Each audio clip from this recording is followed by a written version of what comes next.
Gandang umaga po sa bawat isa. At ako'y natutuwa muli ko kayo nakita. At alam ko naman na ako ay welcome dito sa inyo. Salamat po. Ang atin pong pagbasa na pagkukuhanan natin ng text ay sulat ni Apostol Pablo sa mga taga-Roma. Ito po ilang mga talata lang, chapter 1, 15 hanggang 17. Sa Tagalog ay ganito ang ating mababasa. Kaya't sa ganang akin, nakahanda ako ipangaral ang ebanghelyo sa inyo rin na nangasa Roma, sapagkat hindi ko ikinahiya ang ebanghelyo ni Kristo, sapagkat ito ang kapangyarihan ng Diyos sa ikaliligtas ng bawat sumasampalataya, sa Hudyo man at gayon din sa Grego. Sapagkat dito ay ipinahayag ang katuwiran ng Diyos mula sa pananampalataya hanggang sa pananampalataya. Gaya ng nasulat, ang matuwid ay mabubuhay sa pamamagitan ng pananampalataya. Ipagpalain ng Diyos ang pagbasa sa kanyang salita. Gusto ko lang magbigay ng ilang mga insights sa ilang bahaging ito ng chapter 1. Alam ko na natapos na ninyo ang sulat na ito. Tama po ba? Okay. So balit, masaya pa rin na balik-balikan natin, alalahanin natin yung ating mga napag-aralan. At kung minsan ay nagkakaroon tayo ng mga bagong insight doon sa mga bagay na yon, at muli napapaalalahanan tayo. Dito sa sinabi ito ni Apostol Pablo, kaya't sa ganang akin, nakahanda ako pangarang ebanghelyo sa inyo rin na nangasa Roma. Ating maramdaman yung talagang masasabi nating pagpupursige, kasipagan ni Apostol Pablo, at kung paano niya pinapahalagahan ang ebanghelyo, to the point na talagang gugugol siya ng oras, lakas, at pinansyal para sa gawain ito ng pagpapalaganap ng ebanghelyo. At ito malalaman natin kung bakit sa verse 16 sa ating magiging pag-aaral, bakit sinasabi na hindi ko ikinahiya ang ebanghelyo. Para bang nagsasabi sa atin na merong sa paningin ng tao ay merong kahihaya doon sa pangaral ng ebanghelyo. Subalit, nandito rin ang isang nakakabiglang pahayag na sinasabi na yung ebanghelyo, ang ebanghelyo ni Kristo, ang kapangyarihan ng Diyos sa ikaligtas. At yan rin po ang bibigyan ko ng diin, yung bagay na yan. Next slide. Pero bago tayo pumalaot, nais ko rin po magbigay ng overview doon sa sulat na ito. Liham ni Apostol Pablo na mapasin nyo sa inyong screen ay nahati po yan sa 3. Napaka-sistematiko ang pagkakasulat dito. At masasabi nating ito nga ay parang dissertation ni Apostol Pablo. Saving sinners, concerning Israel, and concerning Christian conduct. Yan po ang nilalaman. Pero kung mapasin mo sa bandang taas, yung pinakataas, nakalagay the gospel. So, dissertation of the gospel po talaga ito. Yung gospel ay, kumbaga ay hinukay na matindi at malaliman ni Apostol Pablo na kung uunawain mo ang, basahin mo yung book na yan, uunawain mo yung book na yan, ay maintindihan mo ng lubusan ang gospel. Yan ay kung nasa iyo ang banal na Espiritu. Sapagkat ang banal na Espiritu ang magagabay, magpapaunawa, at magtuturo sa iyo. Kaya naman, hindi nakapagtataka kung bakit marami ng mga tao, Mga Kristiyano daw, nabasa ito. Mga mangaral, nabasa ito. Subalit hindi pa rin naiintindihan ang Ebanghelyo. Di po ba? Andyan sa harapan ninyo, ang pagbibigay ng diin sa sulat na yan. Nandyan ang doctrinal, national, and practical. Hindi po mawawala yan sa mga sulat ni Apostol Pablo.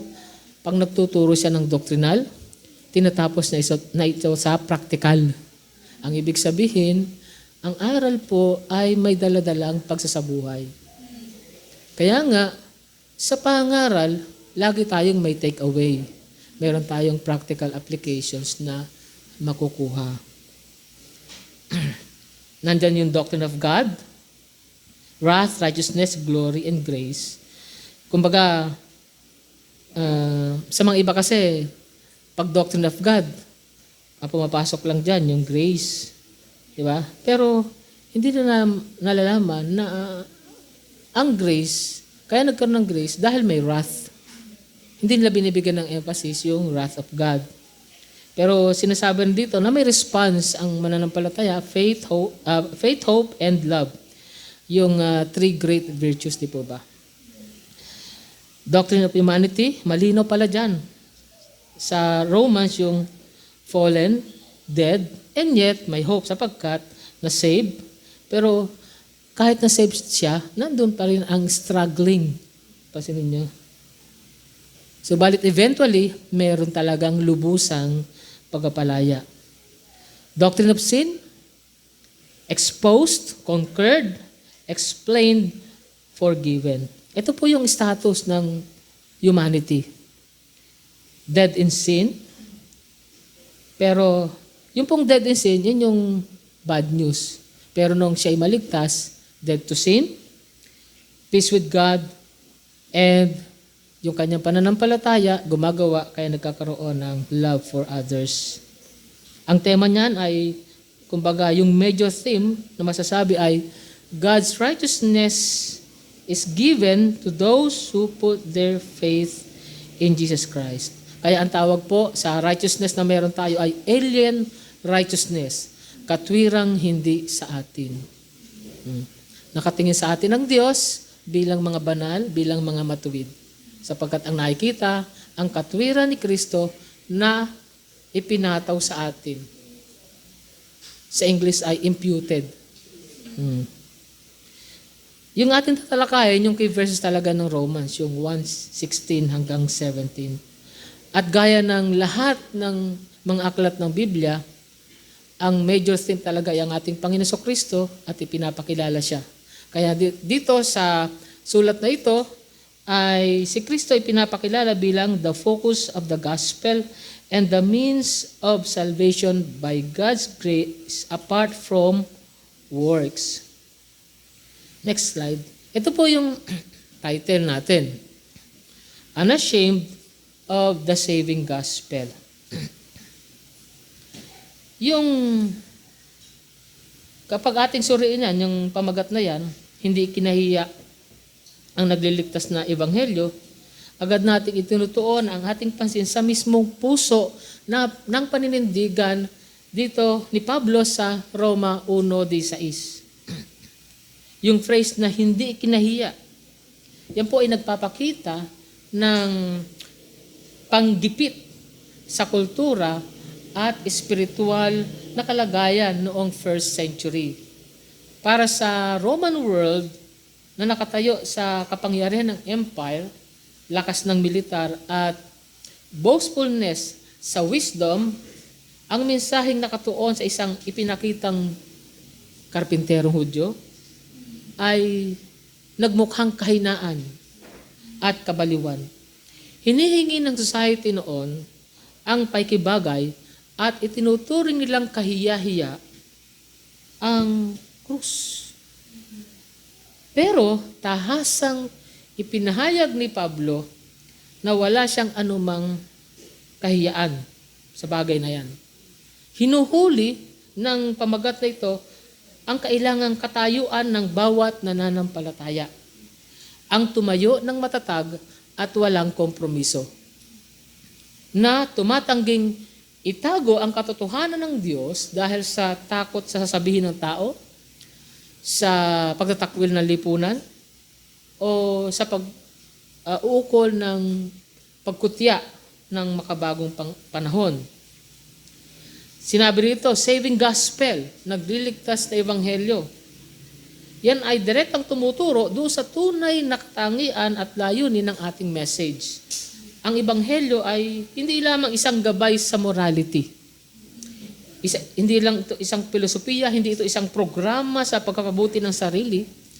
Ito ang aktibo at makalangit na kapangyarihan, divine power ng Diyos na totoong nagliligtas sa mga makasalanan mula sa walang hanggang puot ng Diyos po yun sa atin. At sa pagkaalipin sa kasalanan. Ito ay nagliligtas dahil ginagawa nito ang hindi kailanman kayang gawin ng alinmang institusyon ng tao. Alinmang karunungan ng mundo o sariling pagsisikap. Kaya naman, pinag-uugnay ng pamagat na ito ang makasaysayang pagpahayag ni Pablo at yung ating calling ngayon. Dahil ang ebanghelyo ay nagtataglay ng walang kapantay na kapangyarihan ng Diyos para magligtas. Kaya meron tayong buong dahilan upang ipahayag ito ng may ganap na pagtitiwala at katapangan. Next slide. At bilang introduction, noong itong buwan na rin to, no, August, ito ay noong 15, but it was in 1945 na isinahimpapawid ni Emperor Hirohito ng Japan ang kanyang batas imperial sa pagtatapos ng digmaan sa pamagitan ng radyo na nag-anunsyo ng pagsuko ng Hapon sa ikalawang digmaang pandaigdig. Sa loob ng maraming taon, ang mga sundalong imperial ay nagkaroon ng ganap na pagtitiwala sa kanilang lakas militar. Pero ang kapangyarihang iyon sa lupa ay tuluyang bumagsak.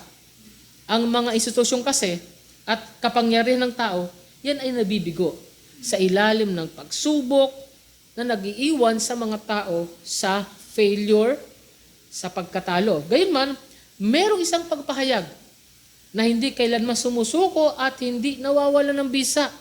At yan nga po, walang iba, ang ebanghelyo ni Jesucristo. Kaya nga,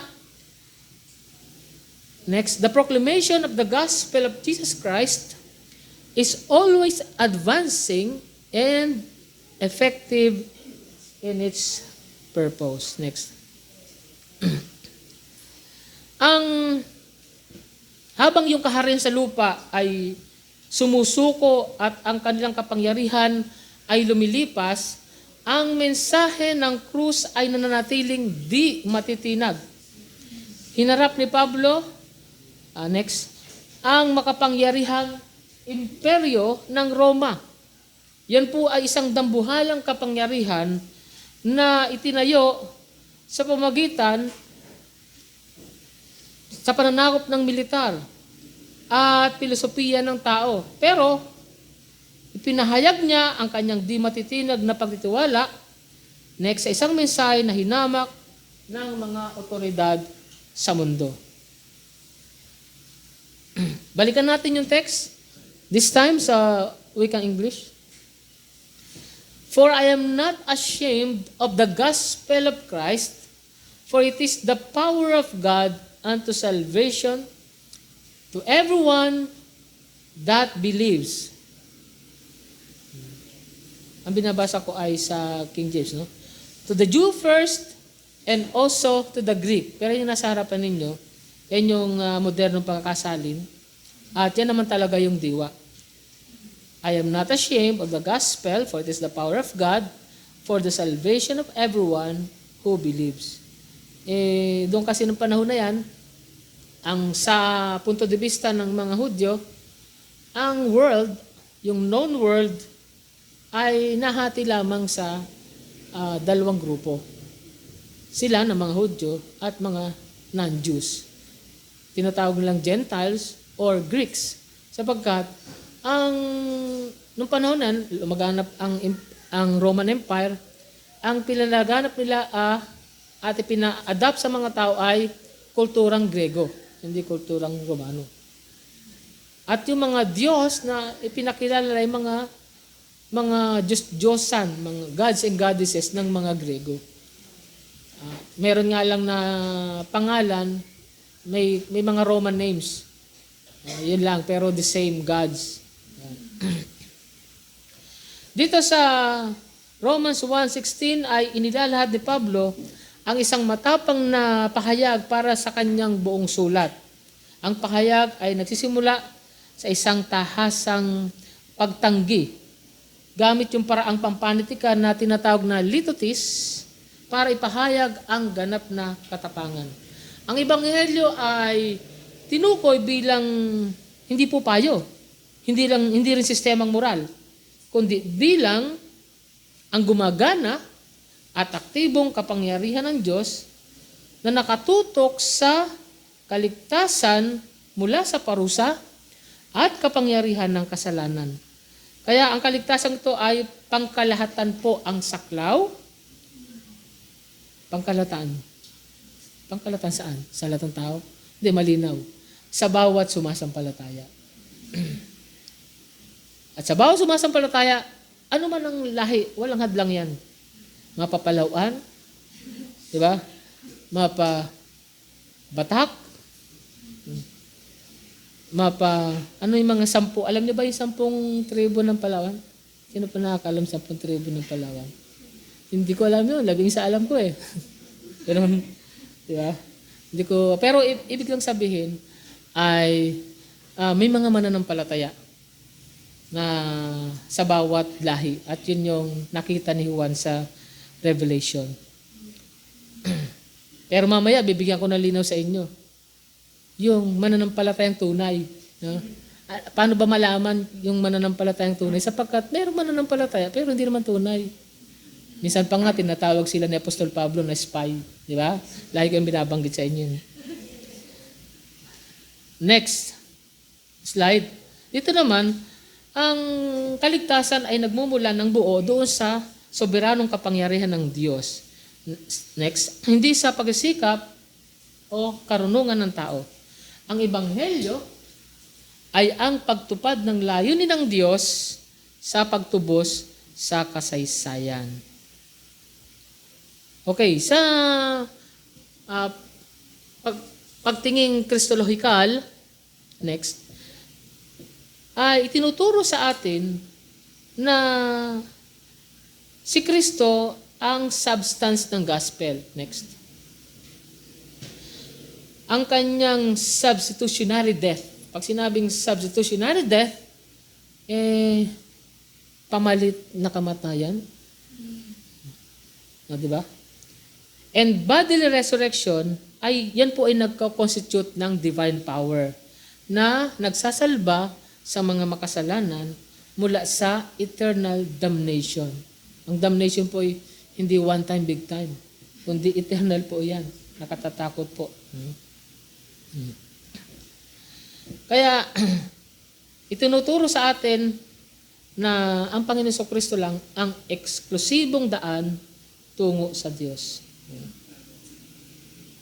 Ngayon, sa pagkaalam natin na ang bisa ng Ebanghelyo ay nagmumula sa muling nabuhay na Kristo sa halip na sa galing o ganda ng panalita ng mga ngaral, yan ay nagpapalaya sa mga nananampalataya mula sa takot.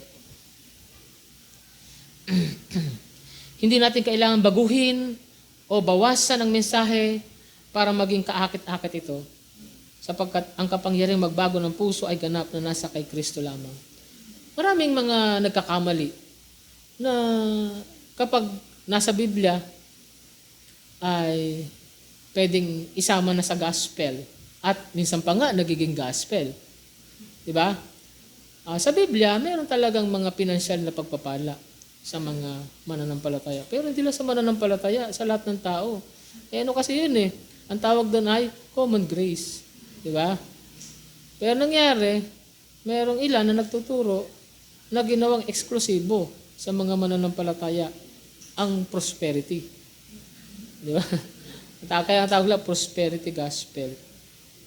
Pero hindi po yun, mga kapatid. No? Hindi natin kailangan baguhin bawasan o dagdagan para maging kaakit-akit ang ebanghelyo. Sapagkat ang kapangyarihan magbago ng puso ay ganap na nasa kay Kristo lamang. Next. Ngayon, meron lang tayong ilang lilinawin, na ang ebanghelyo, yan po ay hindi isang self-help program. Okay?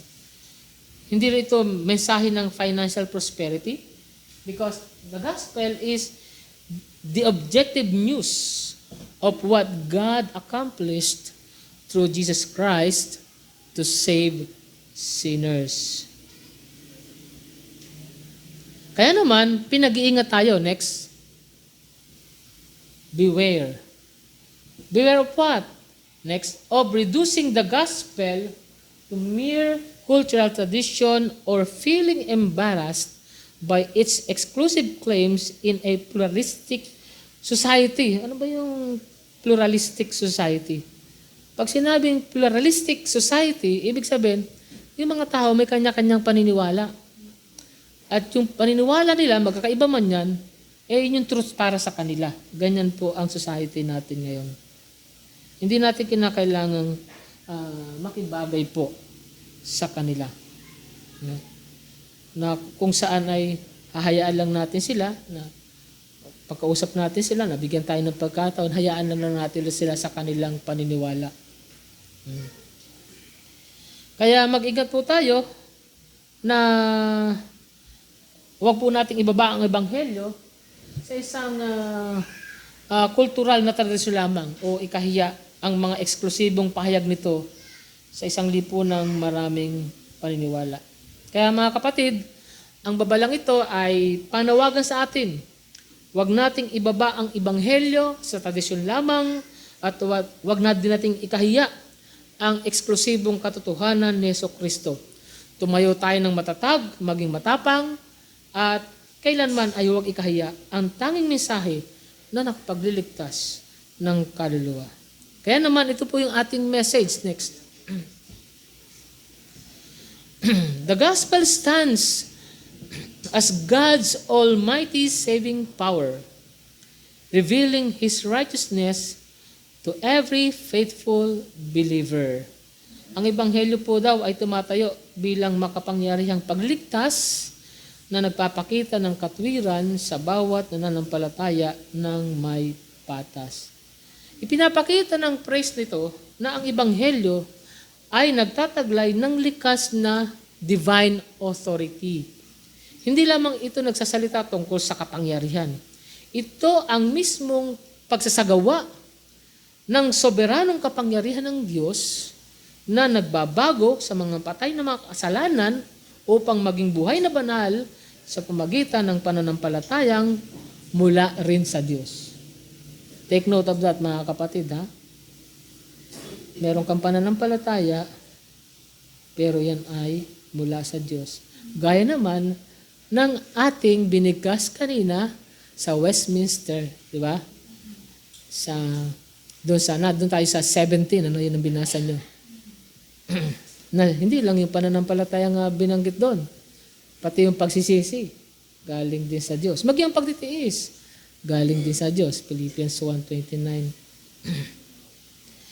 Ngayon, kaya ang gospel ay hindi lamang nagsasalita tungkol sa kapangyarihan, ito mismo ang pagsakatuparan ng soberanong kapangyarihan ng Diyos.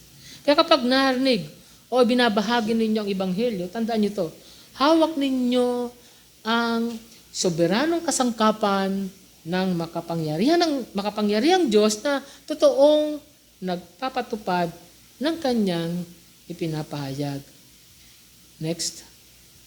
Para maintindihan natin kung paano ang divine message na ito ay nagtatransform sa ating mga buhay, dapat nating examine ang dalawang fundamental questions na makukuha natin directly mula doon sa ating main verse. Why is the believer unashamed of the gospel of Christ? And to whom is this saving power applied? Dalawang questions, dalawa din ang sagot. Next. Una, next. The believer is unashamed because the gospel is the inherent power of God unto salvation. Next. This saving power is applied to everyone who believes, regardless of cultural or ethnic identity. Diyan tayo magpapalawak. Yan ang magiging dalawang puntos natin. Kung papaiksiin natin, dalawang sagot, divine power, universal reach. Next, doon tayo sa divine power muna. Ang divine power o divine nature ng Ebanghelyo ay nag-aalis ng kahiyaan ng tao. Tingnan natin ulit ang ating passage. Next. For I am not ashamed of the gospel of Christ, for it is the power of God unto salvation.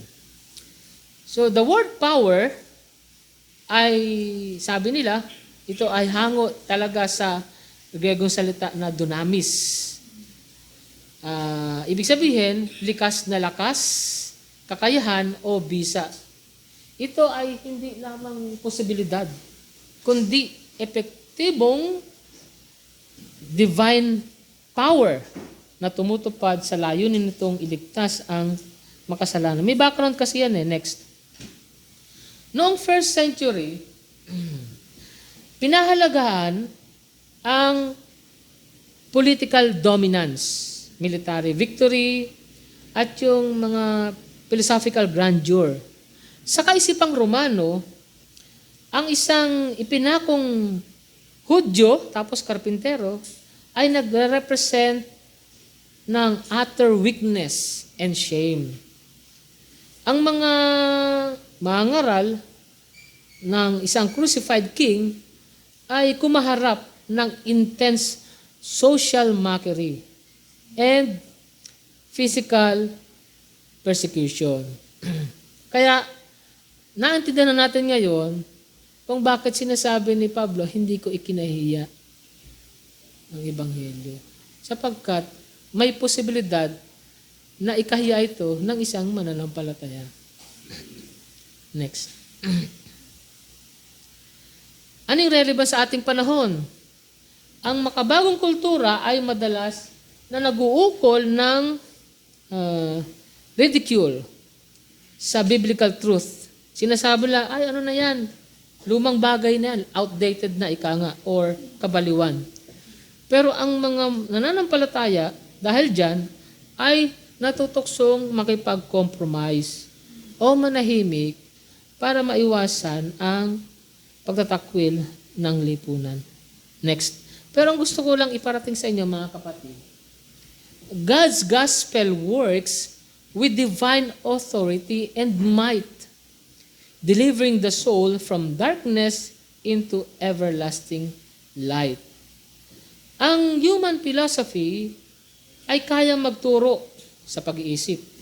Pero ang Ebanghelyo lamang ang nagtataglay ng divine power para muling buhayin ang patay na puso at iligtas ito mula sa puot ng Diyos.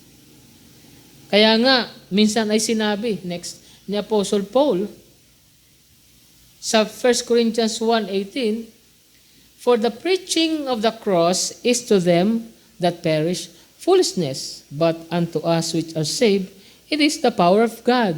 So nire-reinforce yung ating talata. Kasi kapangyarihan ng Diyos sa bawat mananampalataya. Kung kapangyarihan ng Diyos sa bawat mananampalataya, papaano naman sa mga hindi mananampalataya?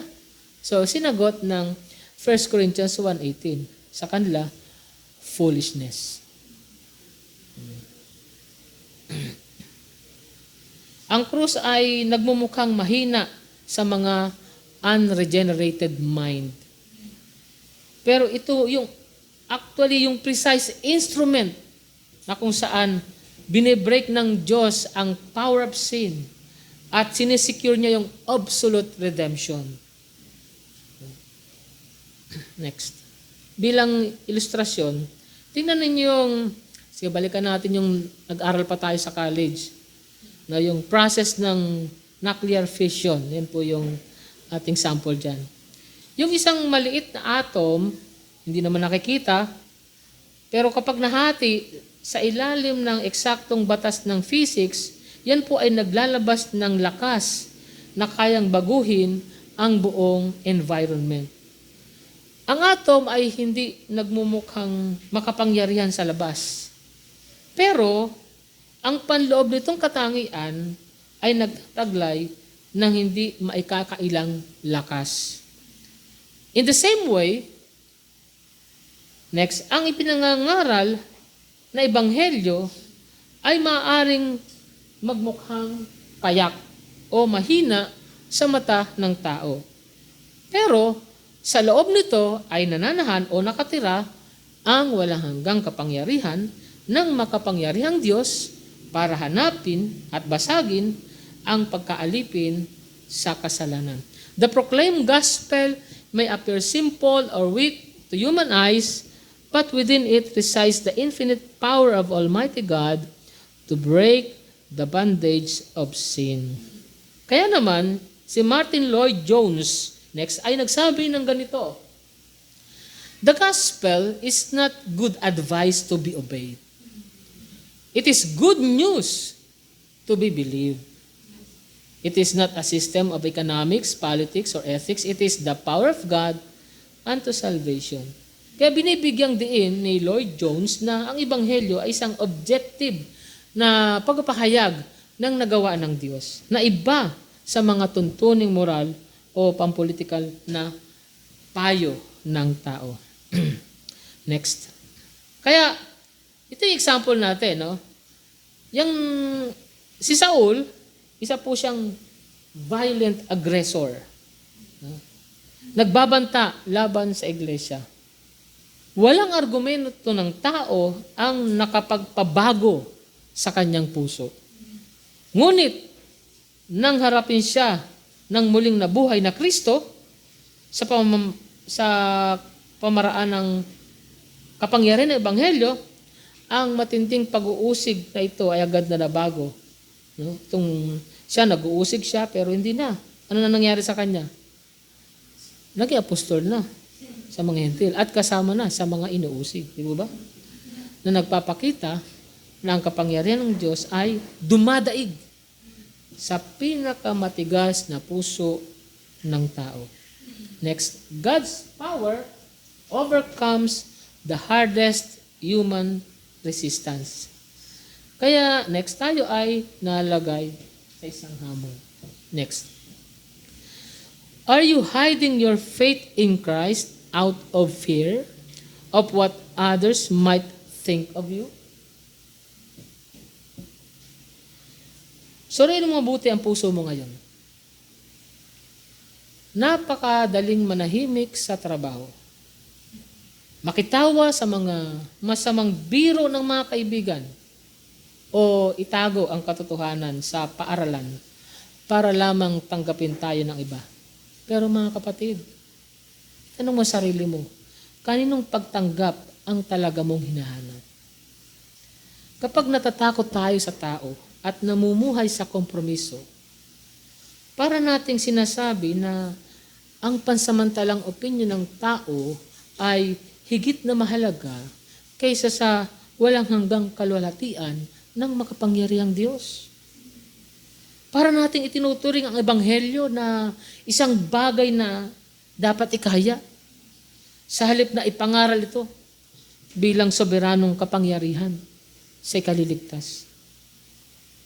Kung muling ipinanganak ng Diyos ang iyong puso, kung iniligtas ka ni Kristo mula sa espiritual na kamatayan, hindi ka nagdadala ng mahinang mensahe. Dala mo ang makapangyarihan at nagbabagong buhay na katotohanan ng buhay na Diyos. Kaya itigil mo na ang paghahangad sa palakpak ng mundong ito. Tumayo ka ng matatag. Hubarin mo ang maskara ng kompromiso. At hayaan mong lumitaw ang iyong pananampalataya nang walang pag-aalinlangan at walang kahihiyan para kay Hesukristo. Bigyan ko kayo ng isang case study. Next.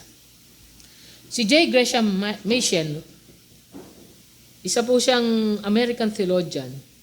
Siya ay matatag na tumayo laban sa overwhelming rise ng theological liberalism doon sa nung nagsisimula pa lang yung 20th century.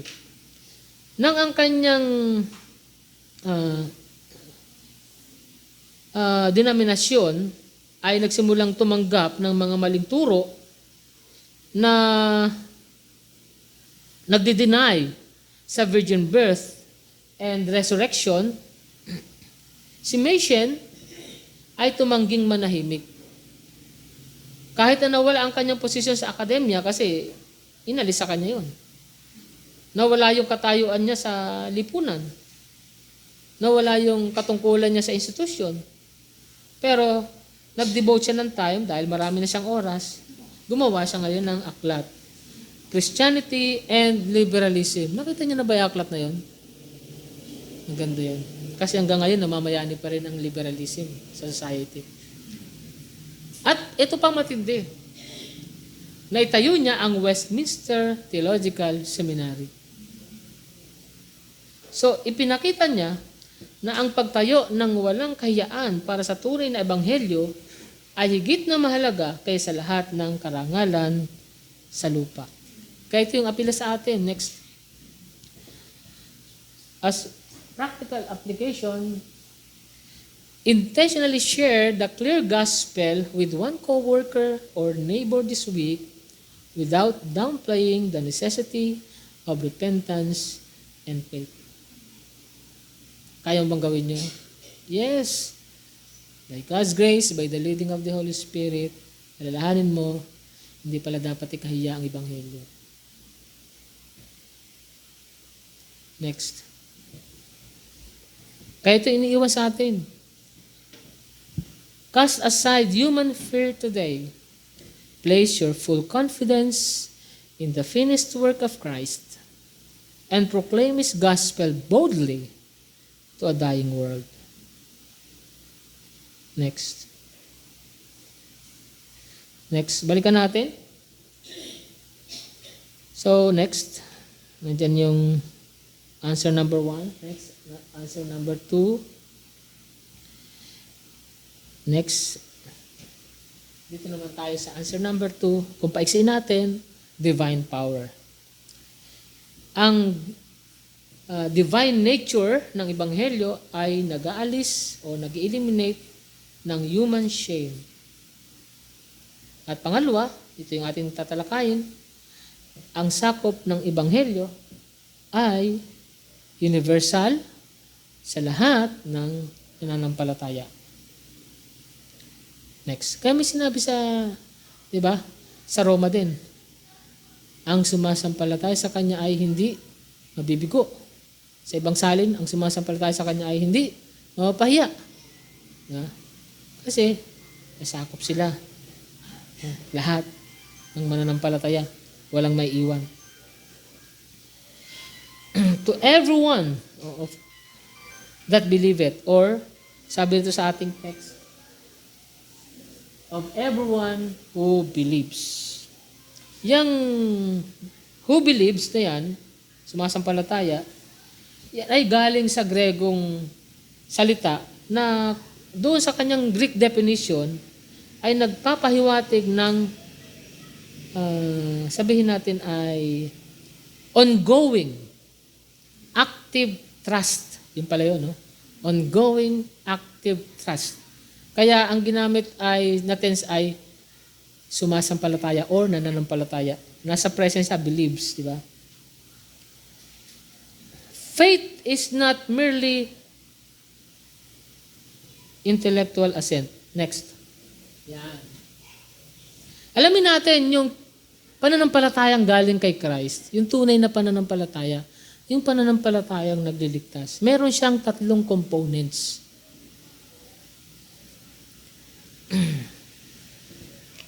Yan ay, nakapaloob dyan yung notisya.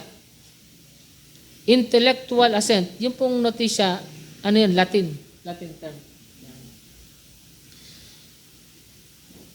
Hindi lang yan, hindi lang dyan natatapos. Meron siyang ascensus or historical agreement.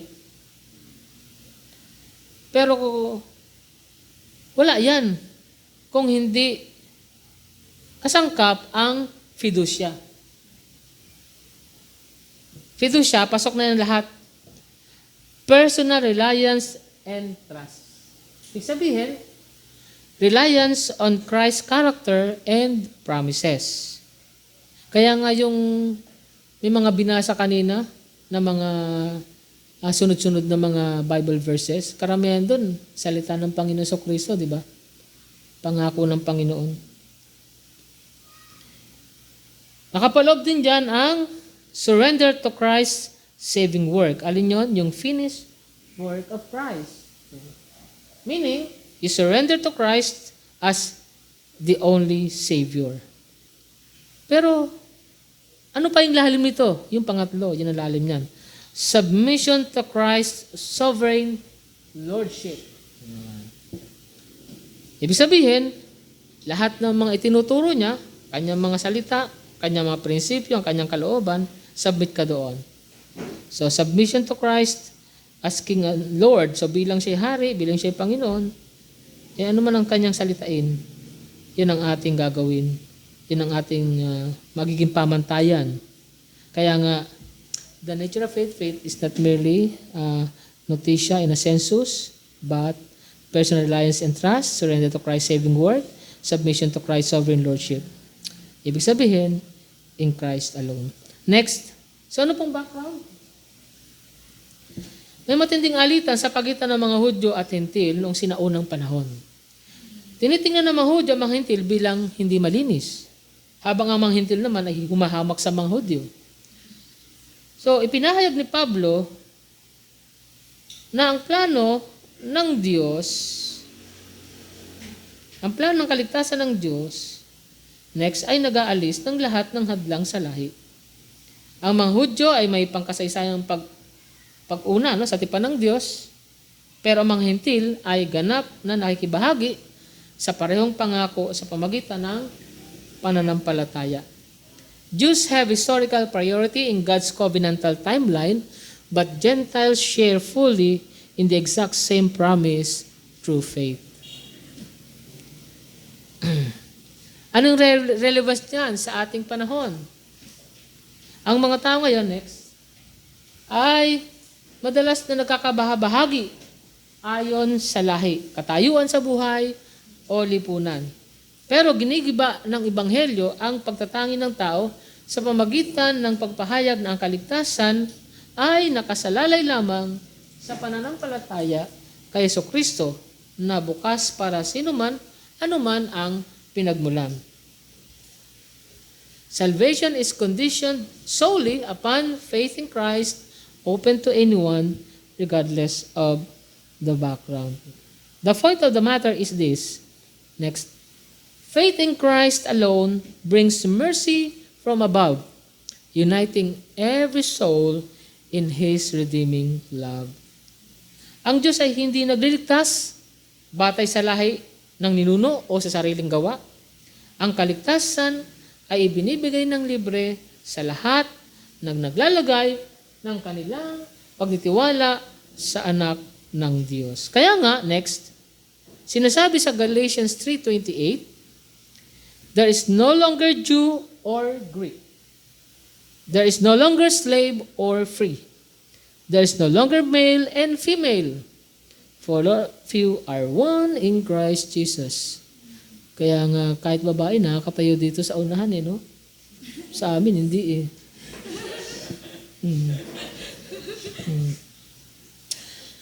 Ang spiritual standing natin sa harapan ng Diyos, yung makalupa natin na distinction, yan ay walang ino-offer na special advantage para sa justification.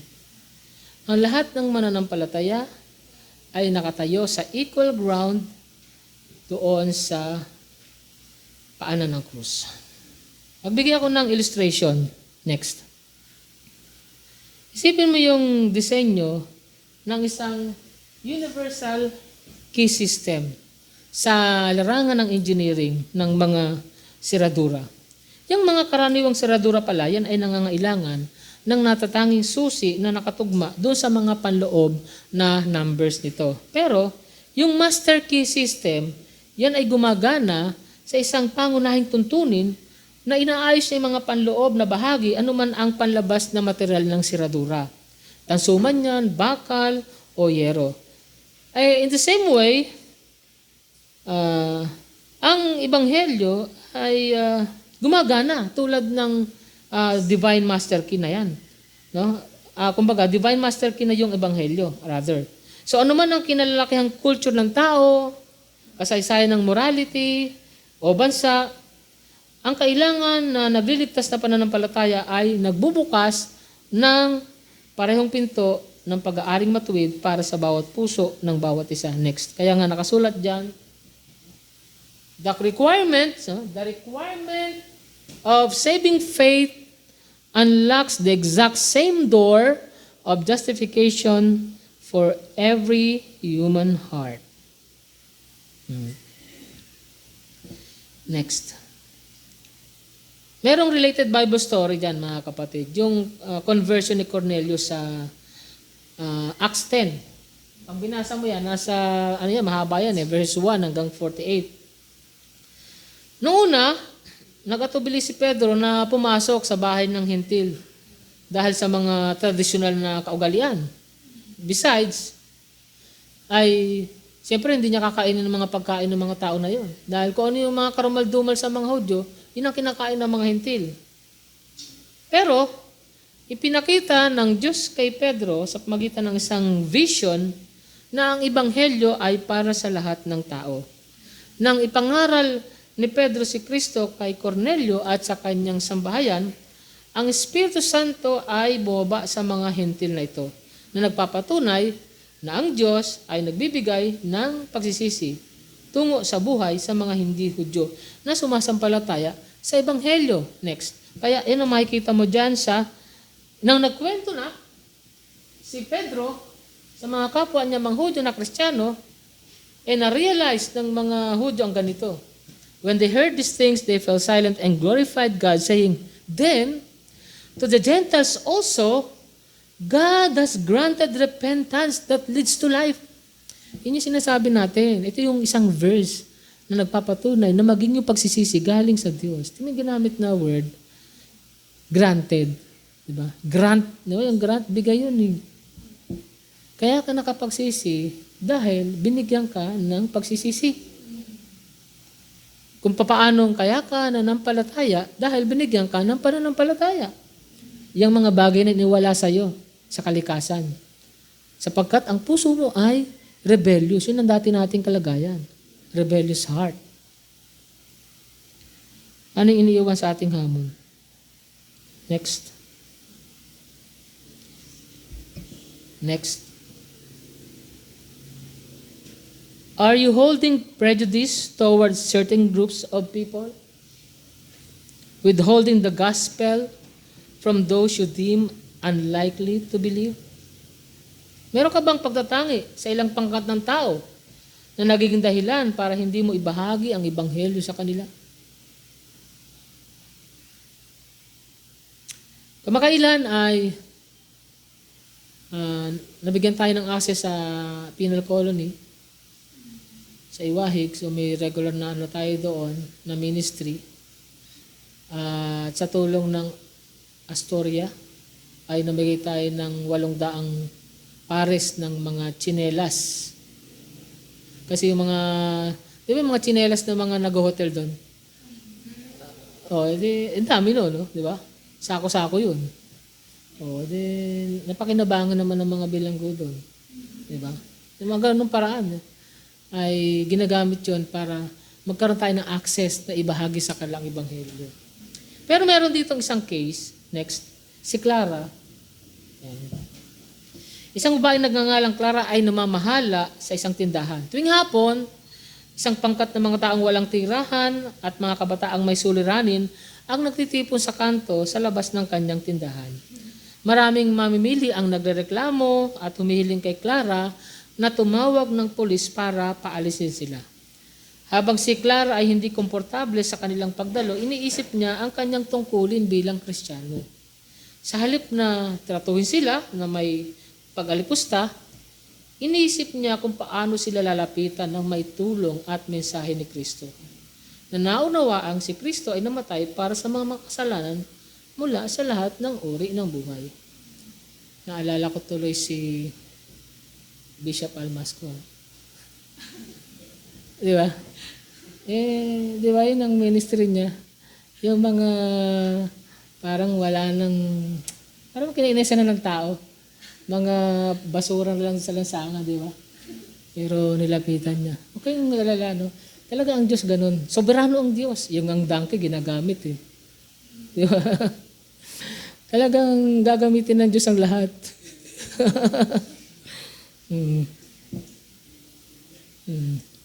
Isa pang case study, si William Carey. Yan. Kilala siya bilang the father of modern mission. Kapag tinanong kayo, sino ang father of modern mission? Si William Carey. Ano po kaya ang kanyang soteriology? Alam niyo ba? Isa po siyang Calvinist. Oh. Ang mga kilalang mga missionary ay mga Calvinist. Ako, missionary ako. Calvinist po ako. Kaya mali mga pagtrato ng mga Armenian na porke naniniwala tayo sa election eh. Di ba? Hindi na daw nag-iebanghelyo. Ano ka? Paano dumadami? Diba? So, siya po ay hinarap ang matinding pagtutol mula sa mga pastor na nagsabing ililigtas ng Diyos ang mga tao nang walang tulong ng tao. Yan po yung mga hyper-Calvinist kung tawagin. Kabilang po siya doon sa samahan. Pero, yun nga, sa pagsakay niya sa barko, may nakilala siyang Baptist. Kaya yun na nagturo sa kanya. Yun po ang Baptist.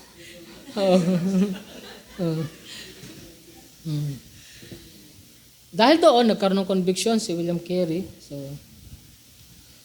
hindi natagtag sa kanyang paniniwala na ang Ebanghelyo ay dapat ipangaral sa lahat ng bansa.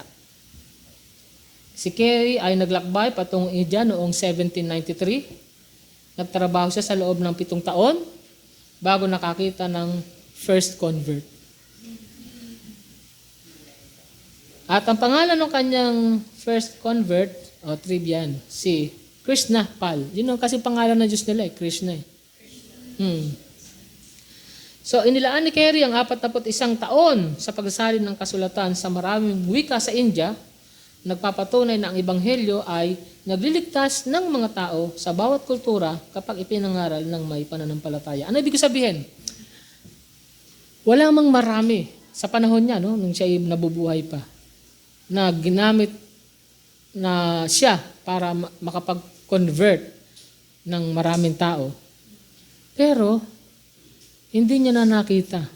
No? Nung namatay siya, yung kanyang mga translations of the Bible sa different Indian dialects and languages, ginamit po yun para maraming mga naging Kristiyano. Matawag sa Ebanghelyo.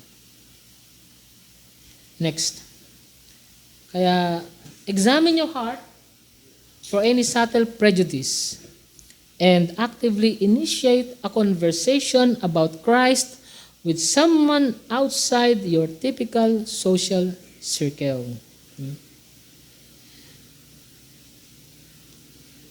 Minsan, napapaisip tayo, no, di ba? Sakay tayo sa sasakyan, tapos may katabi tayo. Pagsakay natin doon, kasi 2 upuan sa bus halimbawa. Pagsakay hanggang pagbaba, hindi natin kinausap ang katabi natin. No? Kasi nangyayari, no? Nahiya ako. Minsan ganun. Mga ganun, hindi na maiwasan. No?